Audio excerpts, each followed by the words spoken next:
The makers of Campbell Soup present the Campbell Playhouse. Orson Welles, producer.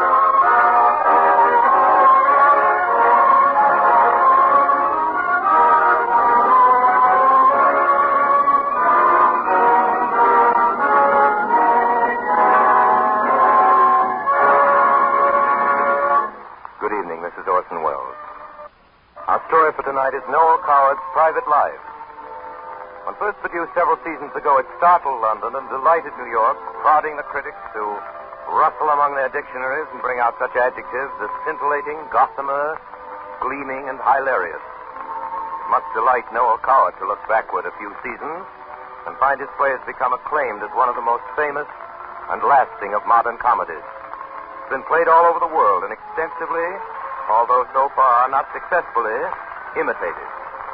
For Mr. Coward is an astute theatrical observer, and underneath its surface brilliance, he has managed to catch the essential pattern of the modern love story. In writing about Private Lives, Mr. Coward has said, "It was more difficult and full of pitfalls than anything I've ever attempted. But fortunately for me, I had the inestimable advantage of playing it with Gertrude Lawrence. And so 3/4 of the battle was won before the curtain went up. Tonight we're sharing Mr. Coward's advantage. It is with great pleasure that we welcome as our guest star to the Campbell Playhouse, Miss Gertrude Lawrence, in one of her acting triumphs, Noel Coward's Private Life. The story of Elliot and Amanda, two young people who loved each other so intensely and so uproariously that they found it hard to live together and impossible to live apart. First, on behalf of our sponsors, a message.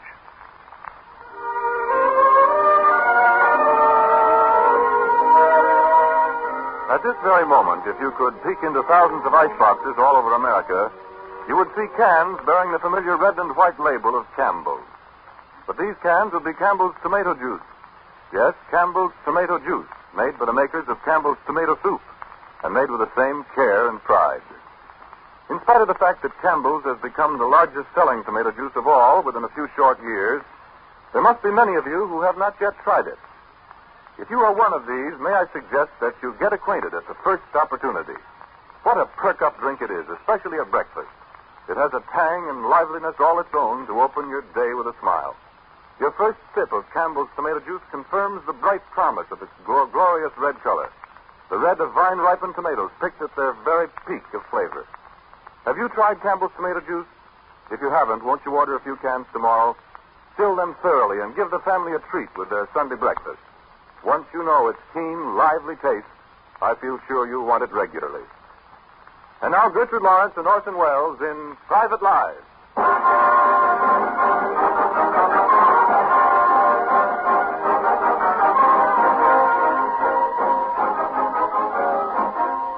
My name is Dupont, Jean-Paul Casimir Dupont. I am a hotel manager. 26 years in the hotel business. Cannes, Menton, Saint-Maurice, and now the Hotel Normandie Deauville.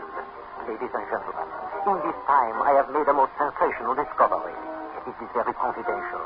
I wouldn't not have one person except you hear it. Ladies and gentlemen, Miss Lawrence, Mr. Wells, the English people are crazy. How do I know this? I'll give you just one little example. Last year, it is June. Wait a minute, please. I have it here in my little book. June 14th at 2:25. I am sitting in my office. Allô? Qui est à l'appareil? C'est Paris? Allô? Hello? Is this the Hotel Normandie Deauville? Oui. This is Elliot Chase speaking. Oui, Monsieur Chase. I want a suite of rooms for tonight, something overlooking the sea. One moment, please. I see what I can do. Mais oui, just this morning we freed the best room in the hotel, number 21. Habitually lives there the ex-Maharaja of Rook. All right, we'll be there around 8. Name's Chase, Mr. and Mrs. Elliot Chase. Yes, oui, monsieur. Goodbye. Goodbye, monsieur. Thank you, monsieur. Allô? Qui est à l'appareil? C'est Paris, quoi encore? Hello. Hotel Normandie Deauville. I say, this is Victor Prince. Pardon, monsieur. This is Victor Prince speaking. Victor Prince. I want a suite for tonight. What have you got? 1 minute, monsieur. I look. Oh, la, you are a lucky man, monsieur. Just this morning is free the best room in the hotel. Number 22. At actually lived there, the ex-Maharaja Rook. Rook? Oh, all right. Well, we'll be in around about 8. The name's Prince. Mr. and Mrs. Victor Prince. Prince? Prince. Oui, monsieur. Merci, monsieur. Goodbye. Goodbye, monsieur. That evening, at 8:10, arrives the first couple of English, Mr. and Mrs. Chase. Mrs. Chase is très gentille, small, blonde, with blue eyes. Mr. Elliot Chase is tall, is thin, is dark. Is it here? Oui, monsieur. Oui, Mr. Chase, number 21. This is our best suite. This is the suite of the ex-Maharaja Rook. Voila. We put your bags here in the corner, no? Thank you. That'll be very nice. And here, madame, is your balcony overlooking the sea. Oh, isn't that lovely? Yes, it all seems very fine, very fine. Now, if you send us 2 champagne cocktails, everything will be perfect. Parfaitement, monsieur. 2 champagne cocktails, tout de suite, monsieur. Elliot, dear, do come out. Out here on the balcony. It's so lovely. Just a minute. Not so bad, this place. Oh, it's heavenly in the moonlight. And so private. With its own little rail and that band playing downstairs at the casino. Oh, Elliot, I'm so happy. Are you, Sybil? Aren't you? Of course I am. Tremendously happy. Just to think, here we are. You and I married on our honeymoon. Yes, things have come to a pretty pass. Well, don't laugh at me, Elliot. You mustn't be blasé about honeymoons just because this is your second. Oh, that's silly. Have I annoyed you by saying that? Just a little. Oh, darling, I'm so sorry. Kiss me. There. Not very enthusiastic. That better? 3 times, please. I'm superstitious. You really are very sweet, Sybil. You glad you married me? Of course I am. How glad? Incredibly, magnificently glad. How lovely. Sybil, we ought to go and dress for dinner. Gladder than the last time. Why do you keep harping on that? She was pretty, wasn't she? Amanda. Very pretty. Prettier than I am. Much. Yes. She was pretty and sleek, and her hands were long and slim, and her legs were long and slim, and she danced like an angel. You dance very poorly, by the way. Could she play the piano as well as I can? She couldn't play the piano at all. I love you far more than Amanda loves you. I never made you miserable like she did. We made each other miserable. It was all her fault, Elliot. You know it was. Yes, it was entirely her fault. She was a fool to lose you. We lost each other. She lost you with her violent tempers and carrying on. Oh, will you stop talking about Amanda? You do hate her, don't you? She had some very good qualities. Do you think you could ever love her again? Of course not, Sybil. I love you. Oh, kiss me, darling. Sybil, once and for all, will you stop talking about Amanda? Yes, Elliot, dear. I don't wish to see her again or hear her name mentioned ever again. Very well, darling. Is that understood? Yes, darling. Where did you spend your honeymoon with Amanda? Morris, be quiet. I hate St. So Moritz. do I. Bitterly. Was she good on skis? Do you want to dine downstairs here or at the casino? I love you, I love you, I love you. Good. Let's go in. Kiss me, sir. Yes, sir. Oh, Elliot, darling. Come on, Sybil. Getting late. So, this couple, Monsieur and Mrs. Chase, they have been in their suite 10 minutes. Alors, bon. At 8:21 arrives the other English, the second couple, Mr. and Mrs. Victor Prince. Mr. Victor Prince is big and strong, Anglo-Saxon, what you call active, the football, huh? Mrs. Victor Prince, my friend, Mrs. Victor Prince. Mrs. Victor Prince, she is...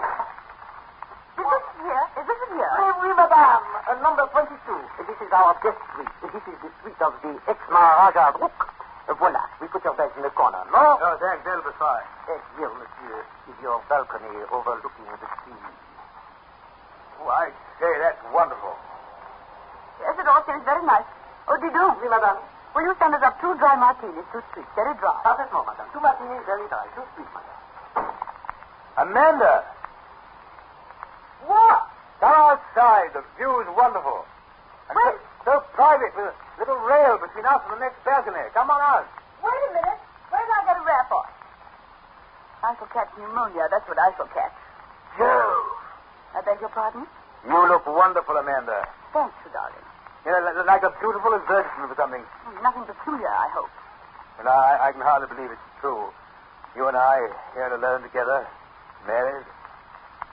You love me? Of course, Victor. That's why I'm here. More than... Nothing. None of that. No, but you love me more than you loved Elliot. I don't remember. It's such a long time ago. But I like to break his blasted neck. Oh, why? For making you unhappy. It was mutual. Rubbish, it was all his fault. You know it was. Yes, it was. Now I come to think about it. Wine.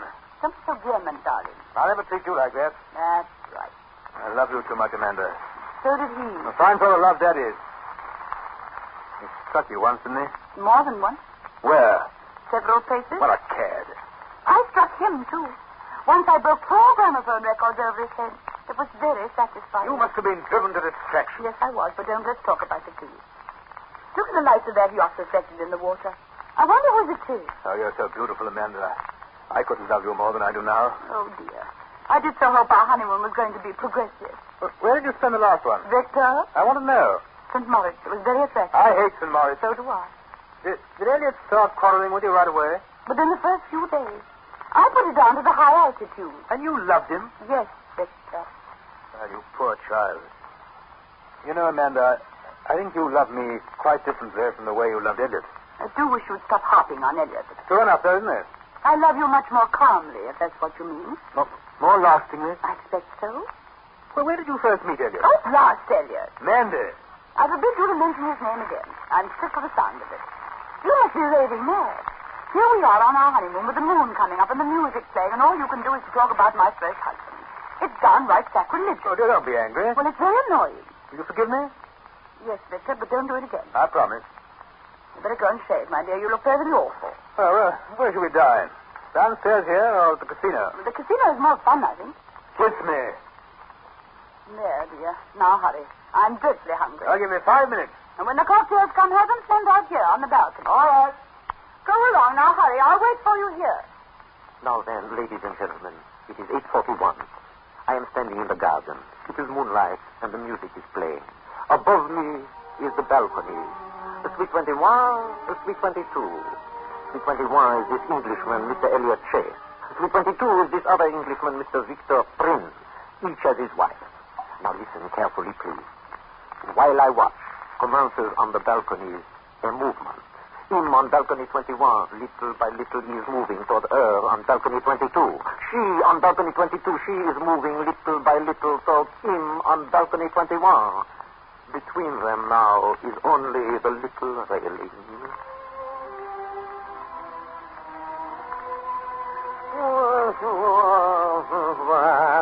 I am now in the moonlight, my friend. Above my head, I hear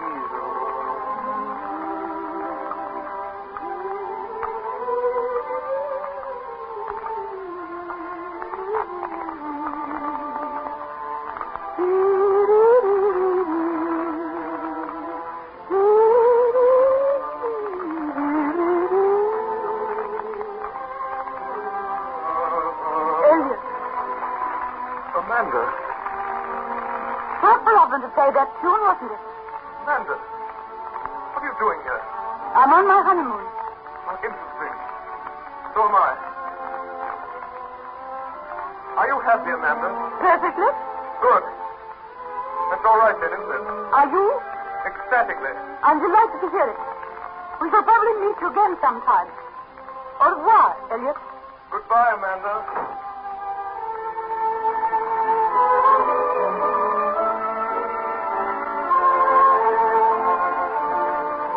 Elliot? Are you still out there on the balcony? Hello, Sybil. How are the cocktails, dear? Elliot, what's the matter? Wasn't I quick? Sybil, I feel very odd suddenly. Odd, what you mean, ill? Yes, ill. What sort of ill? You must leave at once. Leave? Yes, Sybil. Leave this place immediately. He's only just come. I know that, but it can't be helped. What's happened? What has happened? Nothing has happened. Elliot, you've gone out of your mind. I haven't gone out of my mind, but I tell you, if we stay here another hour, I will. But, darling, everything's Now, unpacked. please, Sybil, I know it sounds crazy to you, but I've got a second sight over certain things. I'm almost psychic. If we stay here, something appalling will happen. I know it. You mean there's going to be an earthquake or something? Very possibly indeed. They don't have earthquakes in France.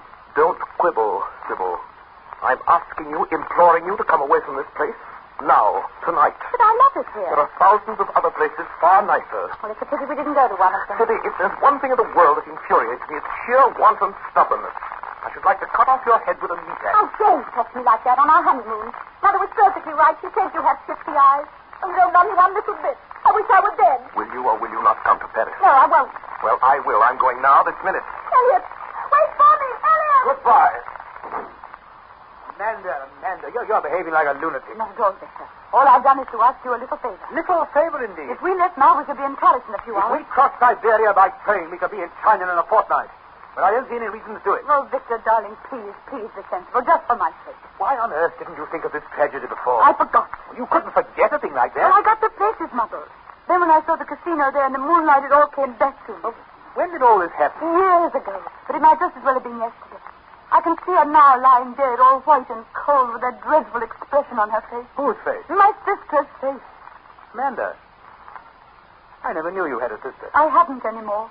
There's something behind all Oh, this. don't be silly, Victor. What could there be behind it?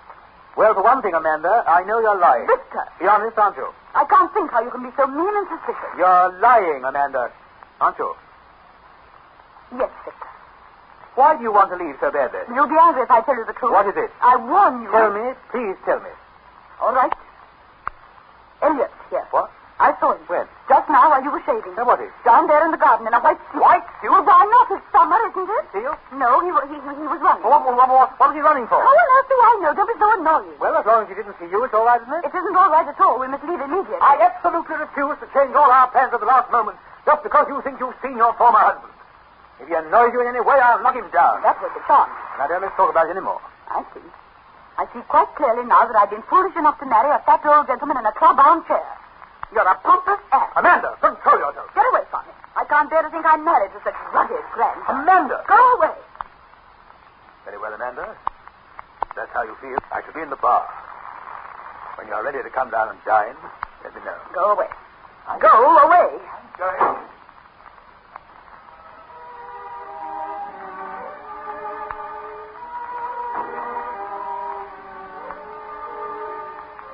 Hello, Elliot. Hello, Amanda. I'm in such a rage. So am I. What are we going to do? I don't know. Whose yacht is that down there in the harbor? The Duke of Westminster's, I expect. It always is. I wish I were on it. I wish you were, too. There's no need to be nasty. Yes, there is every need. I've never in my life felt a greater urge to be nasty. You've had some urges in your time, haven't you, dear? You stop bickering with me, Amanda. I swear I'll throw you over the edge of this balcony. Try it. That's all. Just try it. You've upset everything as usual. I've upset everything. What about you? Ever since the first moment I was unlucky enough to set eyes on you, my life has been insupportable. Oh, do shut up. There's no use in going on like that. Nothing's any use. There's no escape. Ever. Don't be melodramatic. You want a cocktail? There's two here. There's two over here as well. We'll have my two first. Come on over. Over the rail. Here. Let me help you. Right. Thanks. Well, here's to you, Amanda. I tried to get him away the moment I tried seeing you, but he wouldn't budge. What's his name? Victor. Victor Prince. Mr. and Mrs. Victor Prince. Mine wouldn't budge either. What's her name? Sybil. Mr. and Mrs. Elliot Chase. Poor girl. Are you in love with him, Amanda? Of course. How funny. I don't see anything particularly funny about it. You're in love with yours, aren't you? Certainly. There you are, then. Well, there we both are, then. What's she like? Fair, very pretty, plays the piano beautifully. Very comforting. How's yours? I don't wish to discuss it. Well, it doesn't matter. Probably come popping out in a minute, and I shall see for myself. Does he know I'm here? Yes, I told you. That's going to make things a whole lot easier. No, you needn't be frightened, Elliot. He won't hurt you. If he comes near me, I'll scream the place down. Does Sybil know I'm here? No, I pretended I had a presentiment. I tried terribly hard to persuade her to leave for Paris. I tried too. What happened to yours? Didn't you hear her screaming? She's downstairs in the dining room, I think. Mine's being grand in the bar. Really is awfully difficult. Awfully difficult. I say that orchestra's a remarkably small repertoire. They don't seem to know anything but this, do they? You always had a sweet voice, Amanda. Thank you. Amanda, I'm awfully sorry about all this, really I am. I wouldn't have had it happen for the world. I know. I'm sorry, too. It's just rotten luck. I'll go away tomorrow, whatever happens, so don't you worry. That's nice of you. I hope everything turns out splendid for you. I hope you'll be very happy, Amanda. I hope the same for you, too. Nasty, insistent little tune. Extraordinary how potent cheap music is. What exactly were you remembering at that moment? St. Maurice. The Paris Hotel skating rink in the morning. Bright, strong sunlight. Everybody whirling round in vivid colors. And you kneeling down to put my skates on for me. You'd fallen on your face a few minutes before. It was beastly of you to laugh at me like that. I felt so humiliated. Poor darling. Do you remember waking up in the morning, standing out on the balcony looking across the valley? Blue shadows on white snow. Clean relief. High above everything in the world. How beautiful it was. It's nice to think we had a few marvelous moments. A few. We had heaps, really. Only they slip away into the background, and one only remembers the bad ones. Yes. What fools we were to ruin it all. What utter fools. You feel like that, too, do you? Of course. Why did we? The whole business was too much for us. We were so ridiculously over in love. Funny, wasn't it? Horribly funny. Selfishness, cruelty, hatred, possessiveness, and petty jealousy. All those qualities came out in us just because we loved each other. Perhaps they were there anyhow. No. It's love that does it. Love's no good. Down with love. And yet, here we are starting afresh with two quite different people. In love all over again, aren't we? Aren't we? No. Elliot. We're not in love all over again. And you know it. Good night, Amanda. Elliot, don't be silly. Come back. I must go and find Sybil. I must go and find Victor. Well, why don't you? I don't want to. Shameful. Shameful of us. Oh, don't. I feel terrible. Don't leave me for a minute. I shall get mad if you do. Now, listen. We won't talk about ourselves anymore. We'll just talk about outside things. Anything you like, only just don't leave me until I pull myself together. Very well. What have you been doing lately during these last years? Traveling about. Went round the world, you know. After... Yes, I know. How was it? The world? Yes. Highly enjoyable. China must be very interesting. Very big, China. And Japan? Very small. Did you eat shark fins and take your shoes off and use chopsticks and everything? Practically everything. In India, the burning gars or gas or whatever they are, the Taj Mahal. How was the Taj Mahal? Unbelievable, a sort of dream. That was the moonlight. Yes, moonlight is cruelly deceptive. Darling, I love you so. I do hope you met a sacred elephant there, lymph white, I believe, and very, very sweet. I've never loved anyone else for an instant. Oh, no, you must. Darling. Elliot, stop. You love me too, don't you? There's no doubt about it anywhere, is there? No. No doubt anywhere. You're looking very lovely, Amanda, in this moonlight. Your skin is clear and cool, and your eyes are shining, and you're growing lovelier and lovelier every second as I look on you. You don't hold any mystery for me, darling. Do you mind? I'm glad, my sweet. More than any desire anywhere, deep down in my deepest heart, I want you back again. Please. Don't say any more. You're making me cry so dreadfully. Amanda. What now? Oh, darling, what now? I don't know.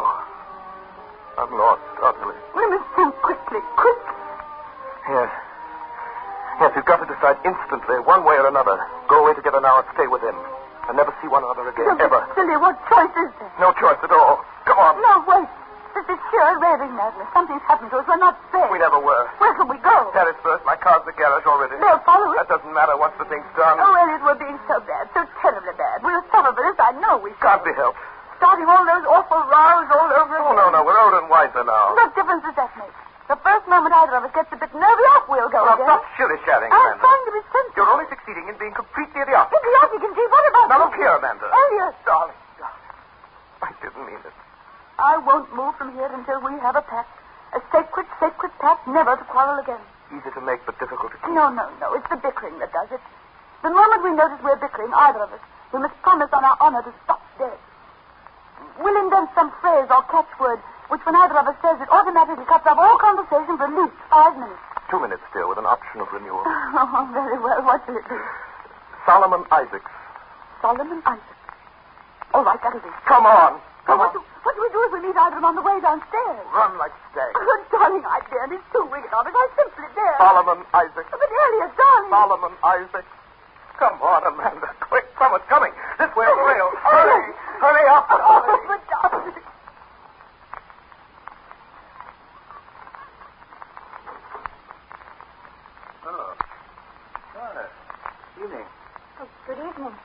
I was looking for my husband.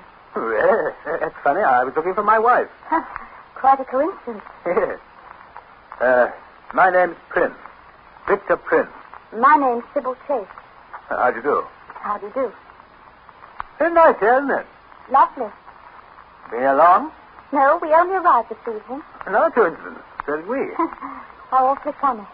You care for cocktail? Oh, no, thank you, really. There's two here on the table, on my side. Oh, thanks very much. I'd love one. Good. Here you are. Thank you. It's awfully pretty here, isn't it?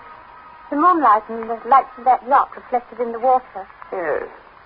I wonder who it belongs to. Oh. To absent friends. To absent friends. Yes. Ladies and gentlemen, the life of the hotel manager, it is a torment, a living inferno. And always, nearly always, this is so, ladies and gentlemen, the hotel manager dies young. It is the fault, almost entirely the fault of the English people. I give you now an example. On June 14th of last year, I lose for my hotel suddenly in the night 4 customers. At 6 minutes after 9 departs Mr. Elliot Chase. At 31 minutes after 11 departs Mr. Victor Prince.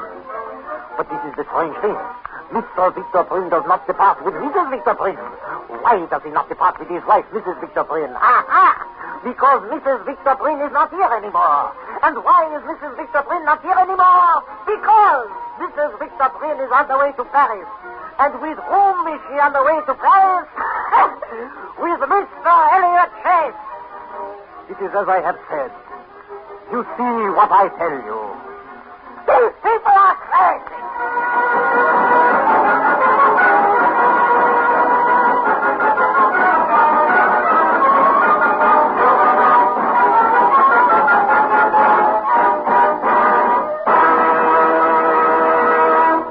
You are listening to the Campbell Playhouse presentation of Private Lives, starring Gertrude Lawrence and Orson Welles. This is the Columbia Broadcasting System.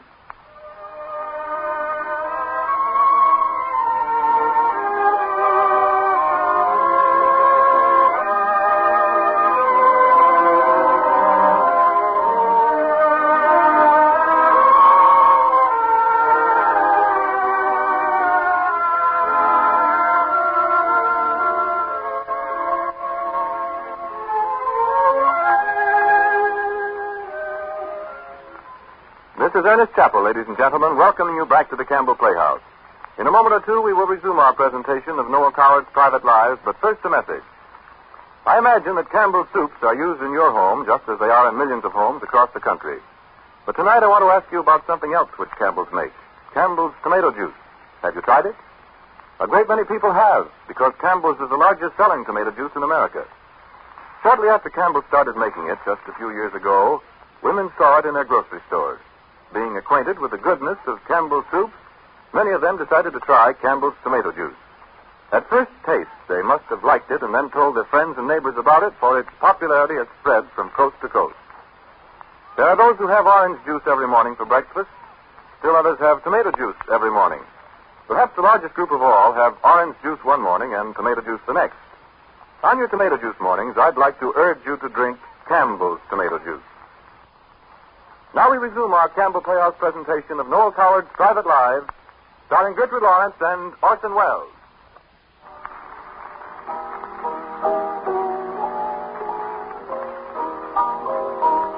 Elliot?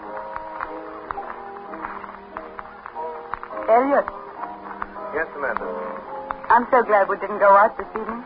Oh, so am I. Our first evening in Paris. It's nice here, isn't it? Strangely peaceful.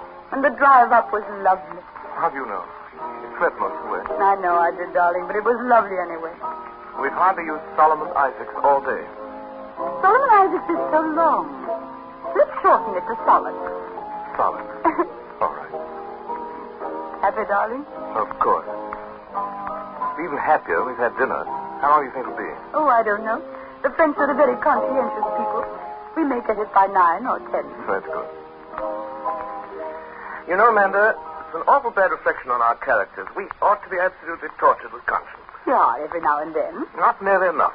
Well, we sent Victor and Sybil a nice wire from wherever it was. What more can they want? You're even more ruthless than I am. I don't believe in crying over my bridges before I've eaten them. Very sensible. Personally, I feel grateful for a miraculous escape. I know now that I should never have been happy with Victor. I was a fool ever to consider it. You did a little more than considerate. Well, you can't talk. I wonder whether Victor and Sybil met each other, whether they've been suffering alone. Oh, dear, don't let's go on about it. It really does make one feel rather awful. I know, but I suppose one or the other, both of them will turn up eventually. Bound to. Won't be very nice, will it? Perfectly horrible. Darling, you do look awfully sweet in your little smoking jacket. Yes, it is pretty ravishing, isn't it? Do you mind if I come round and kiss you? Pleasure, Lady Agatha. What fools we were to subject ourselves to 5 years unnecessary suffering. But perhaps it wasn't unnecessary. Perhaps it mellowed and perfected us like beautiful, ripe fruit. Elliot, when we were together, did you really think I ever looked at anyone else? Yes, practically all the time. I thought you did, too. I used to torture myself with visions of you dancing about with awful widows. Well, why widows? Well, I'm thinking of Claire Lavenham, really. Oh, Claire. What do you say, oh, Claire, like that for? Sounded far too careless to me. What a lovely creature she was. Oh, lovely, lovely. Lovely, darling. Trifle over-vivacious, I always thought. But that was probably because she was fundamentally. Oh, now, darling. Your taste always is. Solix? Sorry, darling. What are you thinking about? Nothing in particular. Come on, I know that face. Poor Sybil. Sybil? Yes, I suppose she loves you terribly. Well, not as much as all that. She didn't have a chance to get really underway. I expect she's dreadfully unhappy. Oh, do shut up, Amanda. We've had all that out before. Well, what if we'd never happened to meet again? Would you have been quite happy with Sybil? I expect so. Oh, well, You didn't look so stricken. It was the same with you and Victor. Life would have been smooth and amicable and quite charming, wouldn't it? poor dear Victor. He certainly did love me. Splendid. When I first met him, I was so lonely and depressed. I felt that I was growing old and crumbling away unwanted. It certainly is horrid when one begins to crumble. He used to look at me hopelessly like a lovely spaniel, and I sort of melted like snow in the sunlight. That must have been an edifying spectacle. Victor really had great charm. You must tell me all about it. He had a positive mania for looking after me and protecting me. That would have died down in time, dear. You mustn't be rude. There's no necessity to be rude. I wasn't in the least rude. I merely made a perfectly rational statement. Your voice was decidedly bitter. Victor had glorious legs, hadn't he? And fascinating ears. Elliot. I'm sick of listening to you yapping about Victor. Now listen, Elliot. Once you... Oh, my dear. Solix. 30 seconds. Solix. Here it's... Solix. We're in love, all right. Oh, don't say it so bitterly. Let's try to get the best out of this time instead of the worst. It was my fault. And I'm terribly sorry, darling. I was very irritating. I know I was. I'm sure Victor was awfully nice. And you're perfectly right to sweet about it. That's downright handsome of you. Yes, I think I love you more than ever before. Isn't it ridiculous? Come on, sit down on the sofa here beside me. Comfortable? Mm-hmm. Almost. Wait a minute. You know, this is far too perfect to last. You have no face. That's what's wrong with you. Absolutely none. I do love you so. Don't breathe so hard, dear heart. It gives me the shivers. Swivel your face round a bit more. That better? Very nice. Thank you kindly. Oh, darling, you're so terribly, terribly dear and sweet and attractive. We were raving mad ever at the party. After her embassy. I realized it almost immediately. Long before we got our decrees. And my heart broke on that trip around the world. I saw such beautiful things, darling. Moonlight shining on old temples. Strange barbaric dances in jungle villages. Scarlet flamingos flying over deep, deep blue water. Breathlessly lovely. And completely unexciting because you weren't there to see them with me. Oh, take me there, please. Take me at once. Let's make up for lost time. Next week. Tomorrow. Done. I must see those dear flamingos. Angel. No, Elliot, that's enough. Please don't kiss me anymore. Why not? Not before dinner. You really just... You say the most awful things. I don't say anything particularly awful about that. No sense of glamour. No sense of glamour at all. Well, it's very difficult to feel really glamorous with a crick in the neck. Why didn't you say you had a crick in your neck? Well, it's gone now. How convenient. Cigarette, please. Here. Nat. Wait a minute, can't you? Chivalrous little love. Here. Thank you very much indeed. You don't have to throw them at me. You really can be more irritating than anyone in this world. I fail to see what I've done that's so terribly irritating. You have no tact. tax, you have no consideration. For dinner, indeed. That sort of remark shows a rather common sort of mind, I'm Oh, afraid. it does it? Very unpleasant. Makes me shudder. Makes all this fuss just because your silly vanity is a little upset. Vanity? What do you mean, vanity? Amanda, has it ever occurred to You know perfectly well what I mean, and don't try to patronize Now, look here, me. Amanda. Darling, frolic. For heaven's sake, frolic. Now, listen. Frolic, oh dear, triple frolic. Frolic. Oh.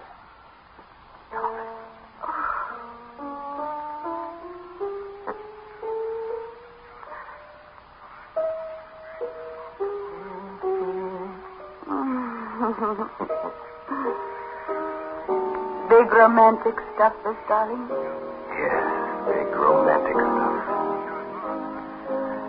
You're the most thrilling, exciting woman that was ever born. Dearest heart. Oh, good heavens. Do you think it's them? I wonder. Does Victor know this number? Of course he does. Nobody else knows I'm back in Paris. Must be them, then. What are we to do? We're all right, darling, aren't we? Whatever happened. Now and always, my sweet. I don't care, then. It was bound to come soon, your letter. Hello. What? Como? Madame qui? Hello. What's that? Oh, Madame Duvalon. Oui. Sorry, somebody wanting to talk to the dear Madame Duvalon, dear. Who's she?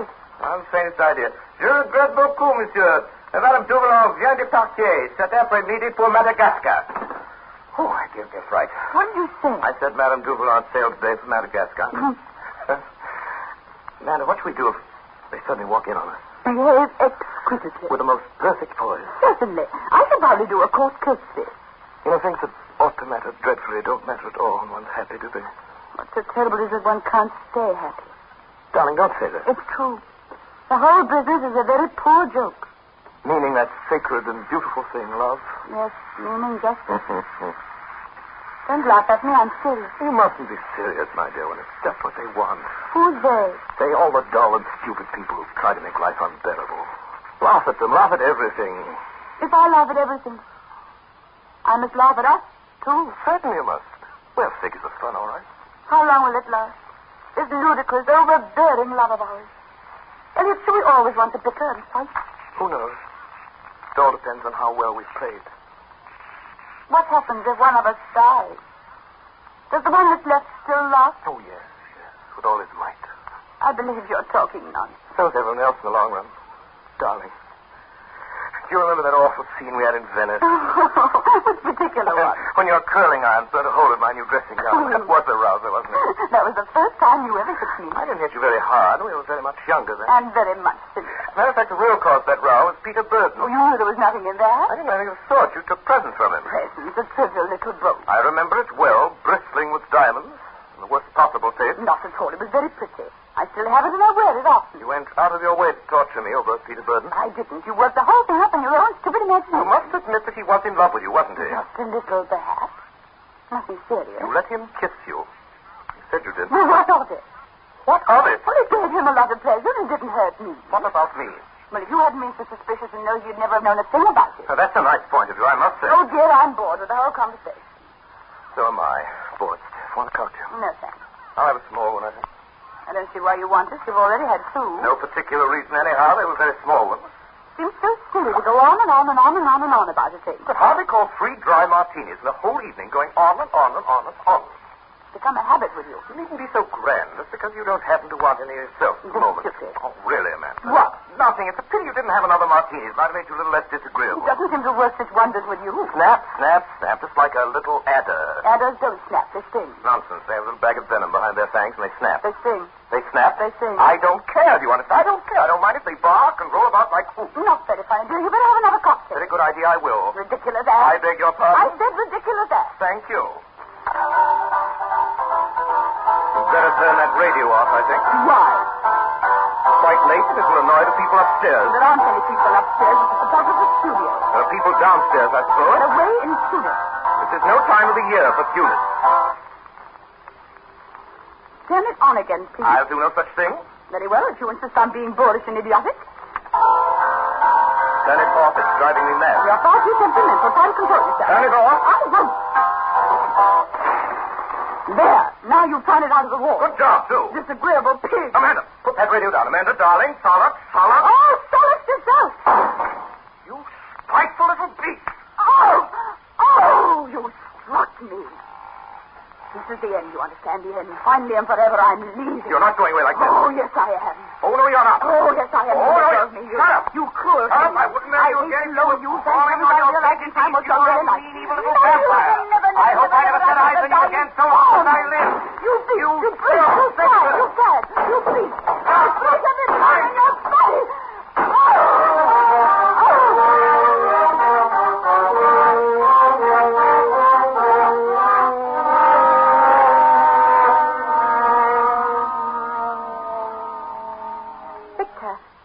This is the right place? Of course I am. This is the man of the apartment. Oh, well, that settles it. There's nobody here. Why, the door's open. Oh, that's strange.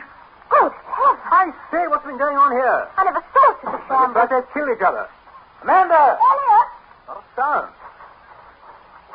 I say, Sybil, this bedroom door's locked. Well, so is this one. No, I don't like this at all. Amanda! Amanda! Elliot! Amanda! Go away! Elliot, say something. I've got nothing to say. Amanda! It's me, Victor! I know it is. Go away! Dear, this is awful. Oh, I say, don't cry, Sybil, old girl. I can't help it, Victor. Oh, please don't. I say, please, Sybil.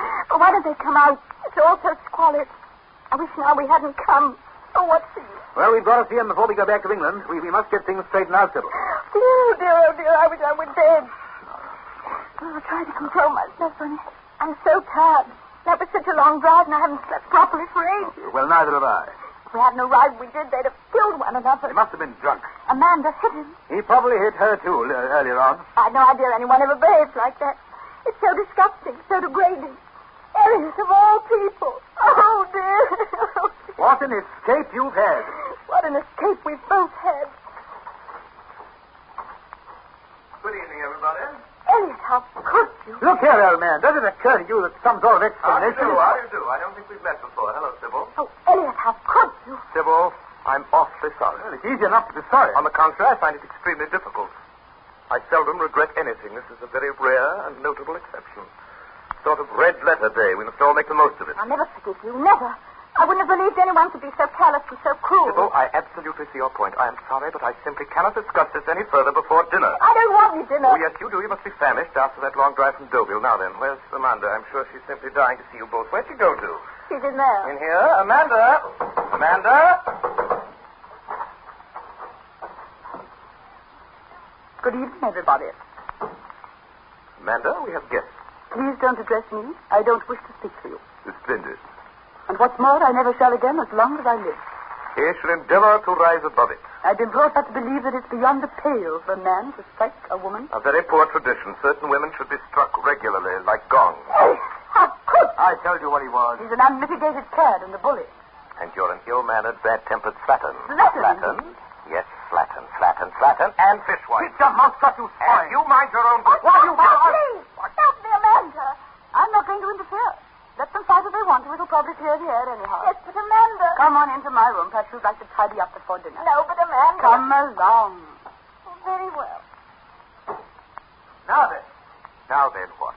are you going to take back those things you said to Amanda?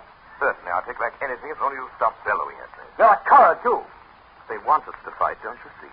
No, I don't. Why should they? Primitive feminine instincts, warring males, very enjoyable. You think you're very clever, don't you? I think I'm a bit cleverer than you, but apparently that's not saying much. What?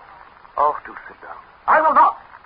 Well, if you excuse me, Victor, I will. I'm extremely tired. Oh, for heaven's sake, behave like a man. Listen a minute. All this belligerency is very right and proper and highly traditional, but if only you'll think for a moment, you'll see that it won't get us very far. Devil with all that. I should like to explain that if you hit me, I shall certainly hit you, probably equally hard, if not harder. I'm just as strong as you. And you hit me again, and I hit you again. We go on until one of the others knocked out. Now, if you'll explain to me satisfactorily how all that can possibly improve the situation, I'll tear off my coat and we'll go at it hammer and tongs immediately. But ease my mind. Only if you won. I should win all right. Want to try? Yes. Oh, do it then. Just a moment. Well? What did you mean about them wanting us to fight? It would be a balm to their vanity. Do you love Amanda? Is this a battle or a discussion? If it's the latter, I shall put on my coat again. I don't want to catch a chill. Answer my question, please. Have a cigarette? Answer my question. If you analyze it, it's rather a silly question. Do you love Amanda? Not very much at the moment, to be perfectly frank. I'd like to wring her neck. You're apparently even more of a cad than I thought you were. You are completely in the right over the whole business. Don't imagine I'm not perfectly conscious of that. I'm bad. Oh, very unfortunate. Unfortunate? Might have been worse. I'm glad you think so. I do wish you'd stop being so glad about everything. What do you intend to do? That's what I want to know. What do you intend to do? I don't know. I don't care. I suppose you realize you've broken that poor little woman's heart. Which poor little woman? Sybil, of course. Oh, come on, honest. That's sad. If you get over it, forget all about me. I intend to divorce Amanda. Very well. And Sybil will divorce you. Quiet. And the sooner you marry Amanda again, the better. Who said I was going to marry Amanda? What? She's a vile-tempered, wicked woman. I used to thought of that before. I did think of it before. Good heavens, man, you've got to marry her. I'd rather marry a ravening leopard. Now, look here, old man, I'm sick of all this shilly-shallying. You're getting off a good deal more lightly than you deserve. You can consider yourself lucky I didn't shoot you. Well, if you had a spark of manliness in you, you would have shot me. You're all fuss and fume. You're one of those cotton-wool Englishmen. I despise you. You despise me? Yes, utterly. You're nothing but a rampaging gas bag. Goodbye. Hey there, come back here, come back, you hear me? You open the door. Oh, hello. Amanda. What's happening, Victor? Nothing's happening. No, you ought to be ashamed to admit it. Where's Elliot? He's locked himself in. How did you and Elliot get on? I told him what I thought of him. That's good. What did you say? I told him he was beneath contempt. Good. That's just what he is. Amanda, I think you must have been mad to go off with him. I've often thought that myself. I feel completely lost, completely bewildered. I don't blame you. I don't feel any too cozy myself. Amanda, all this tonight. Yes, you've been drinking. Certainly not. Had Elliot been drinking? Yes. Gallons. Did you see the drink before, when you were married to Yes, him? terribly. Night after night he'd come home roaring and hiccuping. Disgusting. Yes, wasn't it? Amanda, Yes, Victor? did he really strike you this evening? Repeatedly. I'm bruised beyond recognition. Amanda! Oh, Victor. I'm most awfully sorry to have given you so much trouble. Really, I am. You know, I can't understand it at all. I've tried to, but I can't. It all seems so unlike you. No. It isn't really unlike me. That's the trouble. I ought never to have married you, Victor. I'm a bad lot. Amanda! Don't contradict me. I know I'm a bad lot. I wasn't going to contradict you. Victor! Why did you come here? Find out what you want me to do. Divorce me, I suppose, as soon as possible. I shan't make any difficulties. I shall go away. Far, far away. Morocco or Tunis or somewhere. I'll probably catch some dreadful fever and die out there all alone. Oh, dear. It's no use pitying yourself. I seem to be the only one who does. I might just as well enjoy. Amanda, do you love this man? I hate it. You want to marry him? I'd rather marry a boa constrictor. Amanda, I can't go away and leave you with a man who drinks and knocks you about. Oh, you needn't worry about leaving me as though I'm a sort of parcel. I can take care of myself. You said just now you were going away to Tunis to die. Well, I've changed my mind. It's the wrong time of the year for Tunis. I suppose they were quite different. I believe Alaska's very nice in the summer. Oh, Victor, I'm thoroughly unprincipled. Sybil was right. Sybil's an ass. Yes, she is rather, isn't she? I can't see why Elliot ever married her. Oh, you can't count you. Well, I must say. I beg your pardon. Oh, Sybil, you haven't met, have you? This is Sybil Chase, and this is Amanda. Amanda. How do you do? How do you do? I heard every word you said. It's all right, my dear. You're young and inexperienced, so I forgive you freely. Seeing the depths of degradation to which age and experience have brought you, I'm glad I am as I am. That was exceedingly rude. I think you'd better go away somewhere. I will not. Very well, and I will. Sybil, how dare you speak to Amanda like that? Oh, that's right. Take her side. That's what I might have expected. That's right. Stand up for him. Poor Elliot, that unprincipled roue. Nothing of the sort. Shut up. I won't shut up. When I think of all the things you've said about her, it makes me laugh. It does, really. To see how completely she's got to us. You can obviously speak with great authority, having had the intelligence to marry a drunkard. No, that's what she's been telling you. Yes, she did, and I'm quite sure it's perfectly true. I expect she admitted to tell you that she drank 14 martinis tonight straight off. And that the reason her first marriage was broken up was that she used to come home at all hours of the night screaming and hiccuping. Victor. Yes? You hear that? What? The door. Yes, that was the door. Victor, I've a strange feeling. So do I. You don't suppose... Sure it is. You mean... I do. They've gone. Gone! Elliot! Elliot, come back! Amanda! Amanda! Amanda!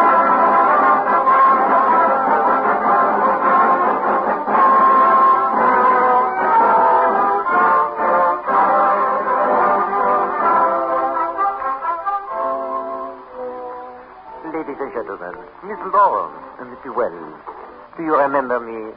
I am Jean-Paul Casimir Dupont, the manager of the Hotel Normandie Deauville. And I have said the Englishmen are crazy. You still do not believe this? You think I exaggerate? Eh bien, a year has gone by. 1 year. And I am sitting in my office at the Hotel Normandie Deauville. Allô? Qui est dans l'appareil? C'est Paris? Allô? Hello. This is Hotel Normandy Deauville. Oui. This is Elliot Chase speaking. Pardon? Elliot Chase. Yes, Monsieur Chase. I want to reserve a suite of rooms, something overlooking the sea. 1 moment, please, I will see. Oui, monsieur, you are very lucky, monsieur. Just this morning is falling through the best room in the hotel. It was living there with ex-Maharaja Brook, number 21. Oh, very well, that's fine. 22. What? Hello? 22? One moment, please. What's that, Amanda? 22. What are you talking about? Oh, well, darling, I tell you, it's 22 that the Raja Rook... Oh, shut up, Amanda. No, Shut no, up. not stand for this. Please, shut up. Give me that telephone. I will not You give can't you this even telephone. speak There's to no the earthly voice reason of why I the should. Come on, There's no reason. Hello? Elliot, now listen to this. Amanda, I will not argue any further. Give No.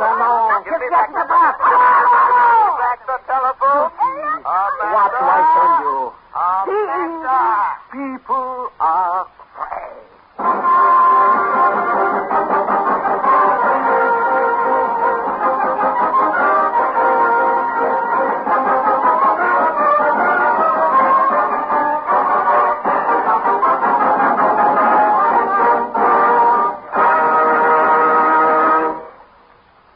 This concludes the Campbell Playhouse presentation of Private Lives by Noel Coward, starring Gertrude Lawrence and Orson Welles. In just a moment, Miss Lawrence will return to the microphone with Mr. Welles. But in the meantime, a word on behalf of our sponsors. Earlier this evening, I suggested that you serve Campbell's tomato juice this coming Sunday for breakfast. For a great many Americans, Sunday breakfast is a bright spot in the week. Leisure adds to the joy of eating. And Campbell's tomato juice brightens any breakfast, weekday or Sunday. It is the deep red of a very special type of tomato, grown especially for Campbell's. A drink to cheer you by its bright appearance, as well as by its true fresh tomato taste. A drink, too, that by its keen, lively flavor makes a pleasant change from other breakfast drinks. Campbell's own method of canning retains the August fresh flavor of Campbell's tomato juice and brings you the needed vitamins of the fresh tomatoes. Here's a drink that's worth tumbling out of bed for Sunday or any other day. The flavor is always the same, delightfully refreshing. And yet, with all these important advantages, Campbell's tomato juice costs you only a trifle more than the ordinary kind. Is it a date for Sunday breakfast? That's fine. Let's all have Campbell's tomato juice.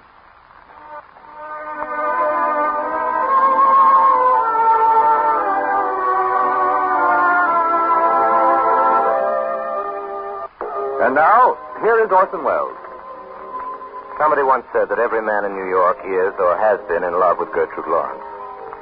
Which, under pressure, I might admit was somewhat exaggerated, but it would serve to indicate how audiences react to her.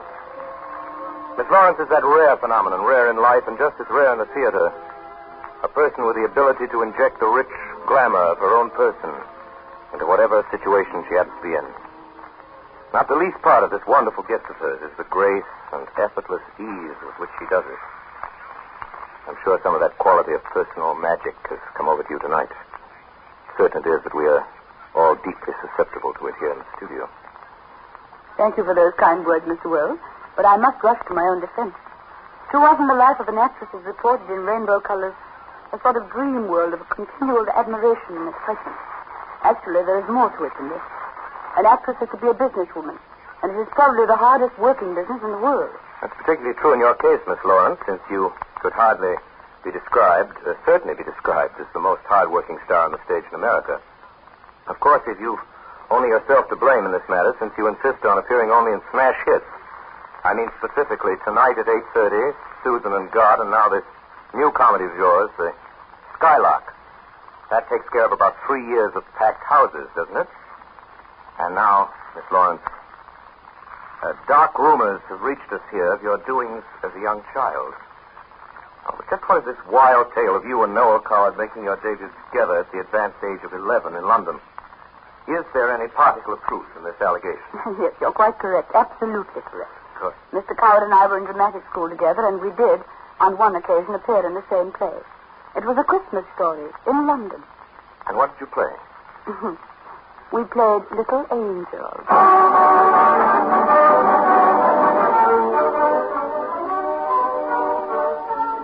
In tonight's Campbell Playhouse production of Private Lives, Miss Gertrude Lawrence was heard in the role of Amanda.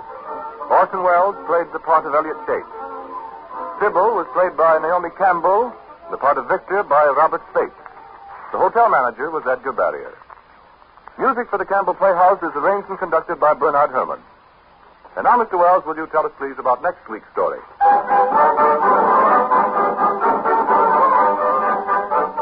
Next week, ladies and gentlemen, we go back 100 years to the early days of the American Union, when the first paddle steamers puffed their sooty way up the Hudson River, and ox teams were busy pulling senators' carriages out of the deep mud of the Washington streets.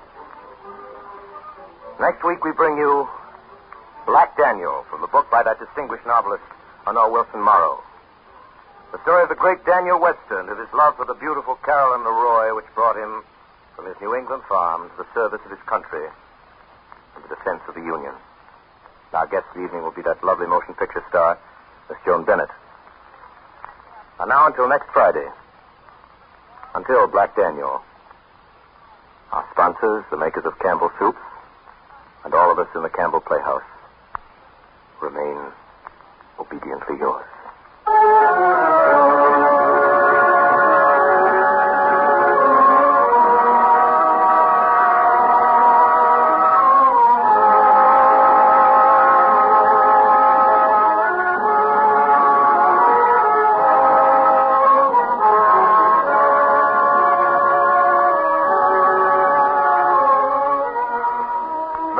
Campbell Soup join Orson Welles in inviting you to be with us at the Campbell Playhouse again next Friday evening when that beautiful and talented screen star, Joan Bennett, joins him in Honore Morrow's Black Daniel, a love story of the days when the United States was very young.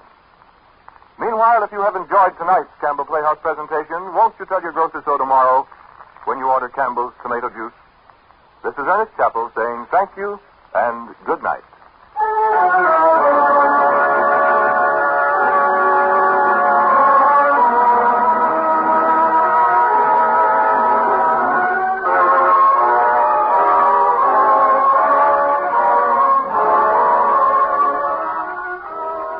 My Secret Heart was from Conversation Piece. I'll See You Again and Zigeuner from Bittersweet, and Never Again was from Set to Music. This is the Columbia Broadcasting System.